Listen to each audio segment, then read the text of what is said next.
as promised, the executive mayor of Ekurhuleni Metro, Campbell, has met with and addressed the residents of Tembisa, and to find out how the residents feel about what she had to say, Patricia Visagie is with the residents of Tembisa. What are they saying, Patricia?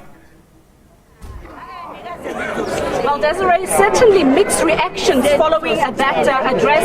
Some of the residents saying it's a wait-and-see game. Some say she simply gave them nothing to go about. But they are they're in a better position to speak for themselves. Let's hear from you, sir. What do you make of the mayor's address? Address is saying you can speak in your own language.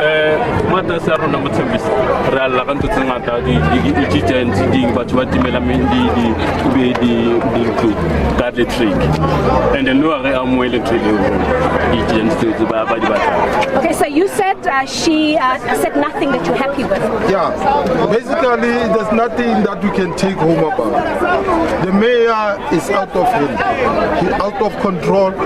Memorandum was given to her last year December already, but it's almost half a year now. The responses are not spot on, and the leadership left it to her to take off the stage. When you say not spot on, can you perhaps maybe be more specific? Highlight some of the points that she made from the promises that she said she will deliver to the people that you feel, but those are empty promises. When she entered office, she found 100 units that were free for the community. Yes. When she came, she cut off the 50%. We don't know, it doesn't explain why he cuts off the 50%. You know, which the 100 is not enough. Now when you cut what is not enough, what is it you are telling the community of Tembisa? We're telling them nothing, actually.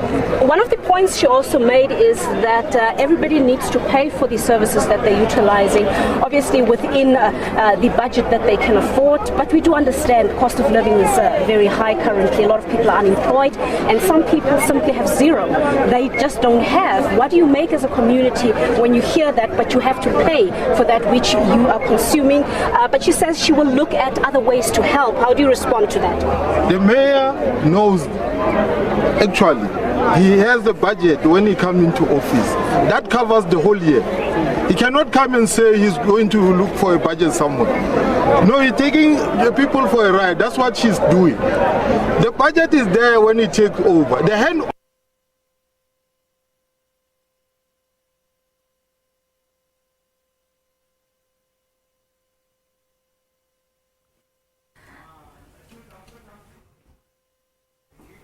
Well, there you have it, mixed reactions from the residents of Tembisa after that address by Executive Mayor Campbell. She's saying there that they will provide some level of free electricity, but anything higher than 100 kilowatts is a national or a provincial discussion beyond her office. But let's try take you back to Patricia.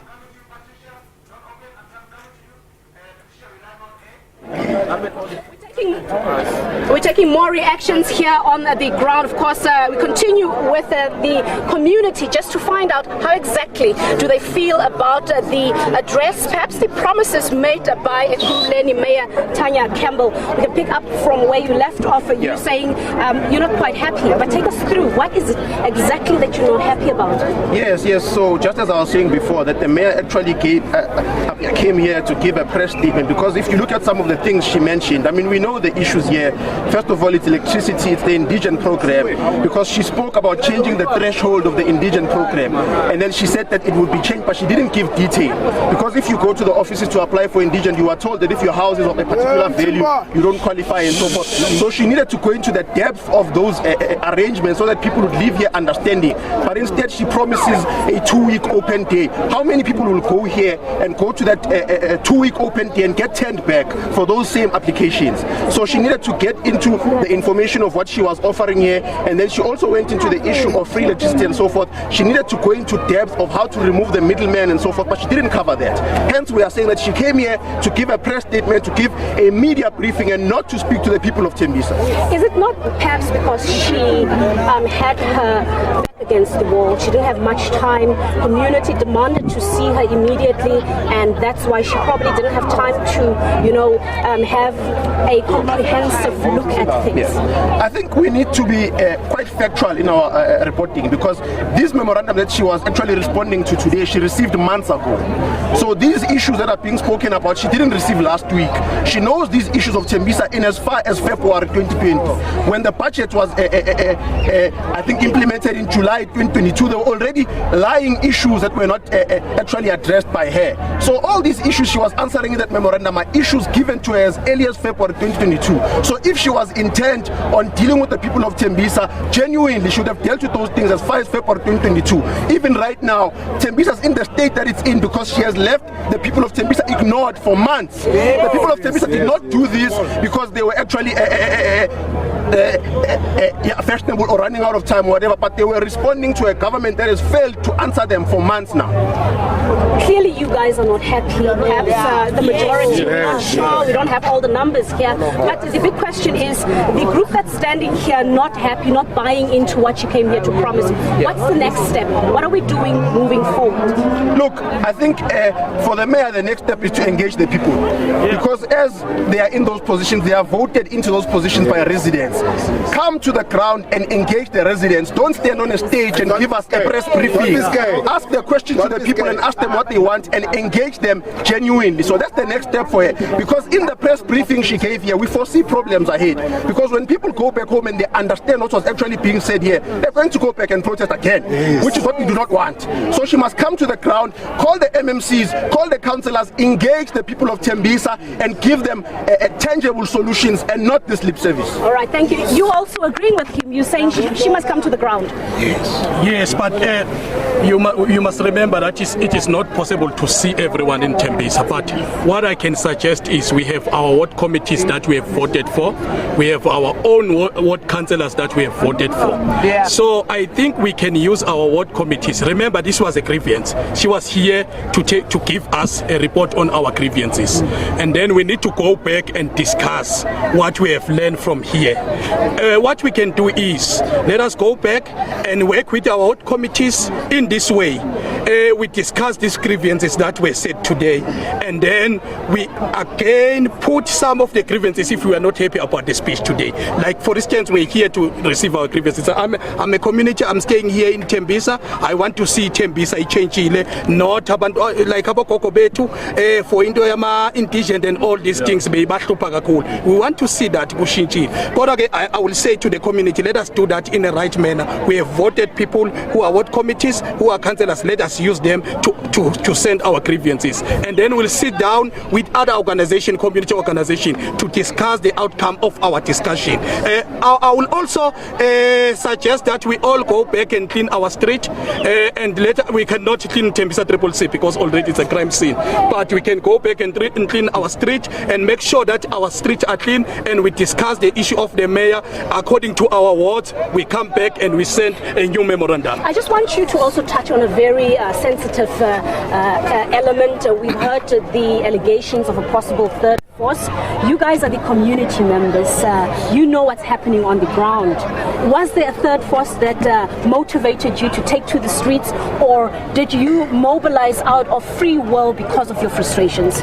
You know, this was when this thing started, it was a community thing, the whole community. Unfortunately, because some people will see an advantage, will take an advantage, not a third force, but I will say some people will take advantage, because you'll ask for yourself, it is not the very same community of Tembisa that can go and bomb kuze kushona abantu. So and they check us. So also I will say it's an issue of leadership. I think as leaders we are not involved in this thing enough. So next time when we are doing things, let us make sure that we have enough leaders that will guide people. If there are things, we'll avoid all these problems that is happening in Tembisa. All right, thank you so much. And I think that is the cry from many South Africans, the lack of leadership, or just simply no political will to hear them, to address their needs and really put their interests first. So you've been signaling, just in closing, we have to give back to studio. In short, what is it that you want to add to the voices here? This is a missed opportunity. The mayor had an opportunity to come with solutions. She did not solve us. She did not come with any solutions. First and foremost, what we witnessed here was a monologue. What we need is a dialogue. She must talk to us and with us. She must hear what we have to say. Today we were not given a chance. The community was not given a chance to speak. All we heard was the reports. She should have said the following are short term, the following are medium term, and the following are long term. And allow the community to ask questions and ask for clarity on various issues.